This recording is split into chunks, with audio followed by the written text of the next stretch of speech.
We are military analytics. In the shadow of the Ukraine war, the restless turmoil in the Asia-Pacific has been the scene of remarkable developments recently. US Navy power continues to make its way deep into the Pacific against Russia's backer China against the U.S. decision to maintain its presence in the Pacific. China wants to take critical steps both to eliminate the influence of the U.S. Navy in the Pacific and to support Russia in the Ukraine war. Especially nowadays, the U.S. Navy has acted against the danger that China wants to create much earlier and has attempted a critical move in the Pacific.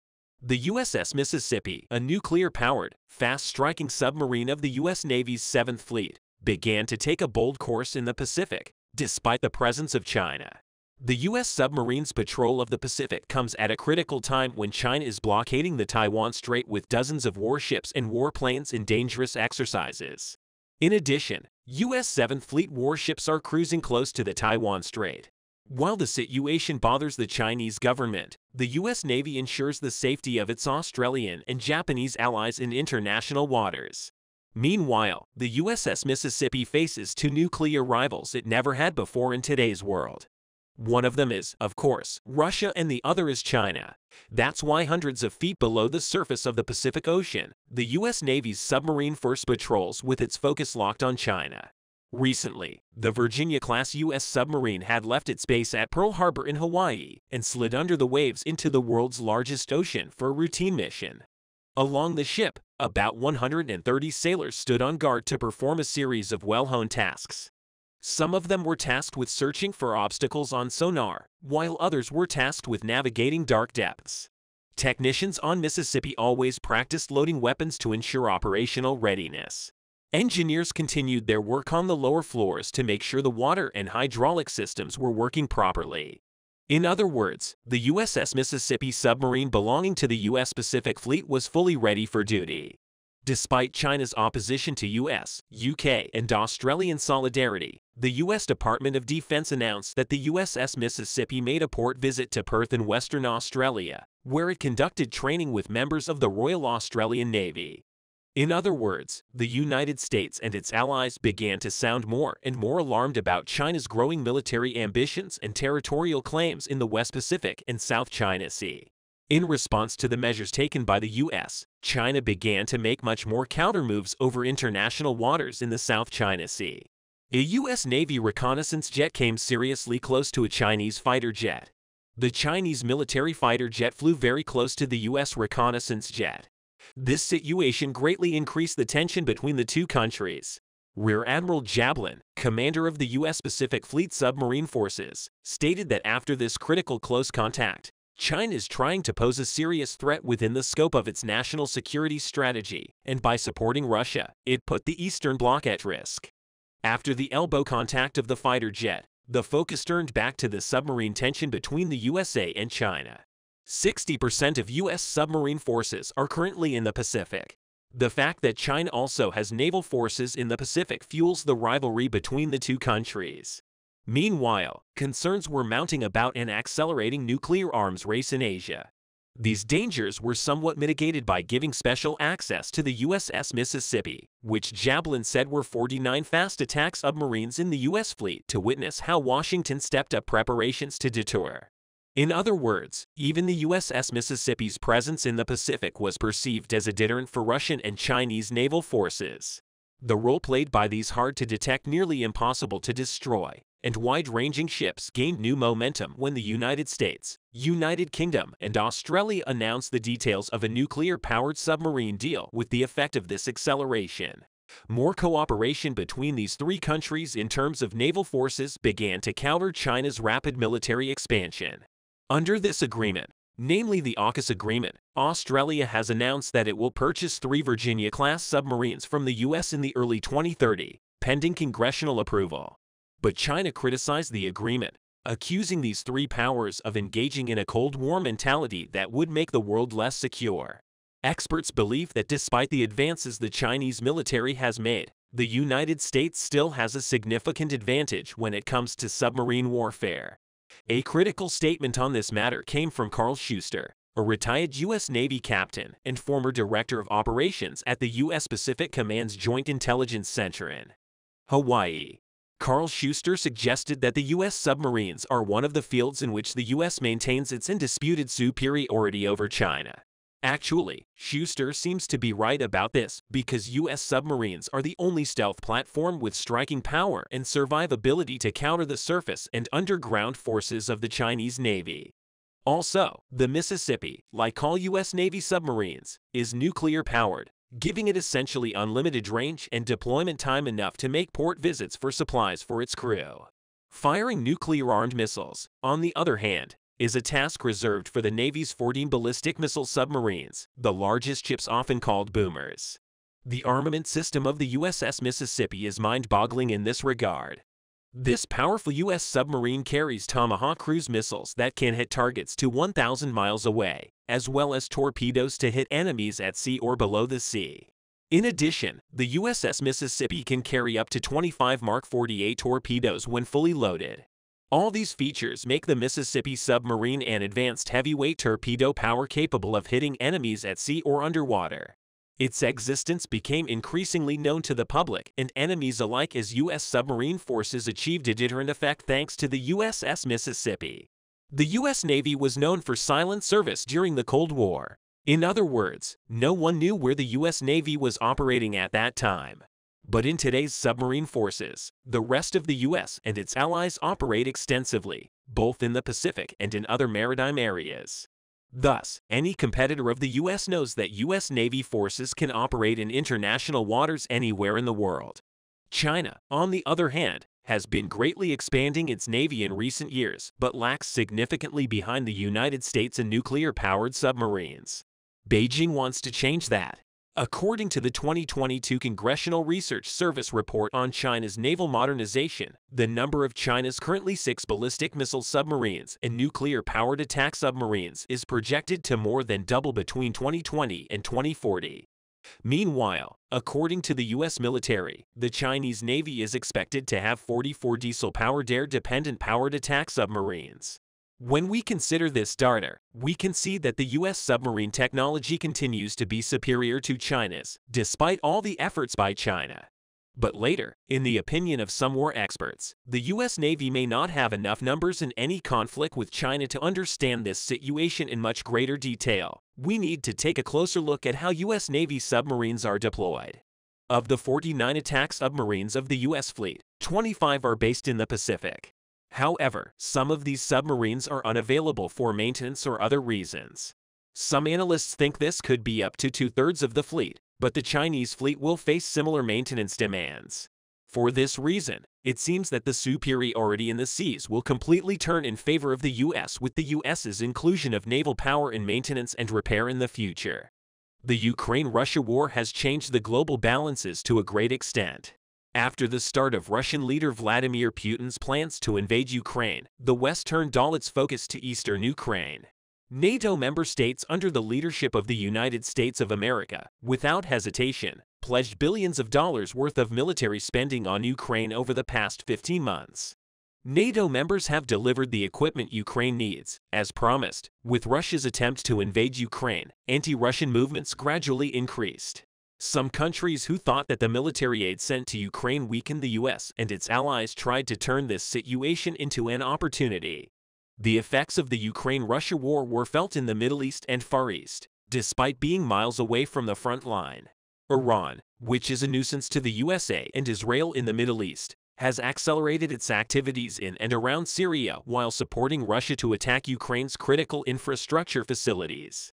In the meantime, the effects of the Ukraine-Russia war were felt more in the Far East than in the Middle East. The West's stance in the Ukraine war led to a deepening of Russia's economic dependence on China. Russia began to rely more on its regional partners to keep its economy afloat. With the rapprochement of Russia and China, China took courage from the Russia-Ukraine war to seize a greater opportunity. While the countries in the Western Hemisphere were dealing with the Russian leader Vladimir Putin, China started to make serious moves in the Far East and seas, thinking that the United States Army would not be interested in the moves of the Chinese People's Liberation Army in the war in Ukraine. Beijing carried out provocative actions in the South China Sea. Taiwan President Tsai Ing-wen recently paid a 10-day visit to Central America and the United States. During this visit, Tsai Ing-wen met with U.S. House Speaker Kevin McCarthy. This situation may not have pleased Beijing, as Beijing launched extensive military exercises immediately after the return of the Taiwan President Tsai Ing-wen. Beijing's exercises lasted 3 days. However, the exercises on the last day were quite remarkable. Tensions in the region began to escalate. On the last day of exercises around the island, the Chinese Navy simulated how it would attack Taiwan with carrier-based warplanes. The Chinese People's Liberation Army Navy conducted such an exercise for the first time against Taiwan. During the exercise, the Chinese Navy violated many times. Taiwan's Ministry of Defense stated that in the past 24 hours, 4 J-15 fighter jets have breached the self-constructed buffer zone to the southeast part of the island's air defense identification zone. With the growth of its carrier fleet in recent years, Beijing needed new fighters. In this context, Beijing modernized the J-11 Win fighter jets and developed the J-15 fighters. According to Taiwan Ministry of Defense records, J-15s were found to have crossed into Taiwan's air defense identification zone for the first time. Beijing's exercises were closely followed by Japan, as the Chinese People's Liberation Army Navy conducted its exercises 230 kilometers south of the Japanese island of Miyako in Okinawa Province. Japan's Joint Chiefs of Staff said in a press release that Japanese forces observed 80 fixed-wing aircraft takeoffs and landings during the Chinese exercises from the Chinese aircraft carrier Shandong, located in the Pacific Ocean east of Taiwan. The Chinese Joint Chiefs of Staff, in response to Japan's claimed that the Air Self-Defense Force had scrambled warplanes in the 24 hours ending at 6 a.m. Taiwan time. There were 35 People's Liberation Army aircraft, including J-15 warplanes, that crossed the midline of the Taiwan Strait or enter the island's air defense identification area. Taiwanese Ministry of Defense said. At the same time, he stated that 11 People's Liberation Army Navy ships were in the waters around Taiwan and officially blockaded Taiwan. Clearly, the exercises are an effort by China to intimidate Taiwan after Taiwan President Tsai Ing-wen's visit to the United States and his meeting with the House Speaker, Kevin McCarthy. The Chinese People's Liberation Army continues military exercises around Taiwan, which the Eastern Theater Command called Operation Joint Sword, which began 2 days ago. In the exercises held yesterday, the People's Liberation Army of China focused on the implementation of naval blockades and targeted ambush attacks on enemy mooring ships in the waters of the Taiwan Strait, as well as the west, south, west, and east of Taiwan. Joint precision attacks on key targets on Taiwan Island and the surrounding waters were simulated in the exercise, which was carried out with participation of many services of the People's Liberation Army of China. China's Chief of General Staff said in a statement that it has completed military exercises and thoroughly tested the joint combat capabilities of its integrated military forces under real combat situations. The Chinese Joint Chiefs of Staff stated that the forces in the command are always ready for war and will decisively destroy any Taiwan independence, separatist or foreign intervention attempts. China's ruling Communist Party considers Taiwan's self-governing democracy its territory, although it has never ruled and has for many years sought to isolate Taiwan diplomatically. China did not hesitate to use force to seize control of Taiwan.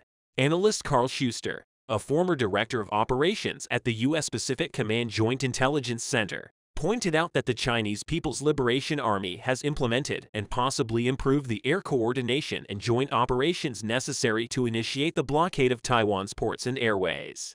In this context, we can say that China has taken a proactive approach. The United States did not allow Russia to invade Ukraine for no reason. By providing Ukraine with a massive arms supply due to the Taiwan Relations Act, the United States is legally obligated to supply Taiwan with defensive weapons in a possible Chinese invasion. The United States may not have an opportunity to assist Taiwan.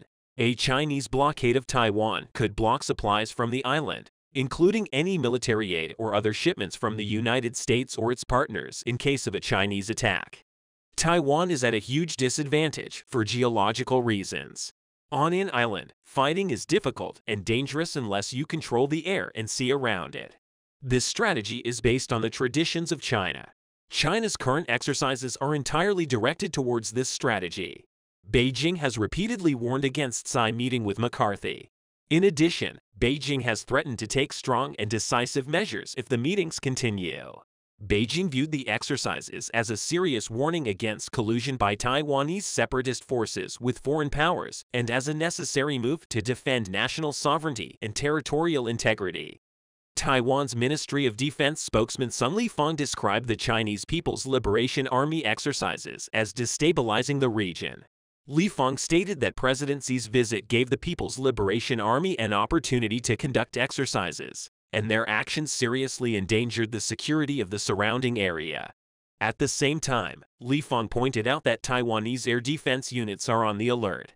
Beijing is holding small demonstrations around Taiwan quickly, scheduling exercises in case of a minor rapprochement between Taiwan and the United States. You may recall that last August, Beijing held large-scale military exercises around Taiwan, as it does these days, after the then U.S. Speaker of the House, Nancy Pelosi's visit to the island. The exercises in August included the launch of Chinese missiles over the island, something that had not been done in previous exercises. As you can see, Beijing is gearing up its military exercises as the closeness between the U.S. and Taiwan grows. Carl Schuster underlined that the exercise is carried out by the Chinese People's Liberation Army. This week are extensions of the August exercise. Schuster pointed out that the tactical complexity is greater than last year, but operationally this exercise seems simpler. Schuster stated that the message the Communist Party wanted to give during the exercises this week and the exercises in August remained constant. Together, the recent exercises demonstrated that the People's Liberation Army is capable of carrying out blockades and joint air and missile strikes against the United States, the countries of the region, Taiwan, and its own people. As always, the Chinese People's Liberation Army conveyed its message clearly in the Taiwan Strait and the South China Seas. With the Ukraine-Russia war, the world entered a Great Depression.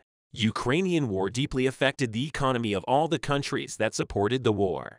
Now, Earth is not in a position to bear a war in the Far East. The United States should prepare a military aid package for Taiwan without delay. However, while the talks of high-level military officials increase the tension in the environment so much, America's preparation for a possible war situation may infuriate China. China has a larger army than Russia and has a comparatively lower power in Taiwan compared to Ukraine.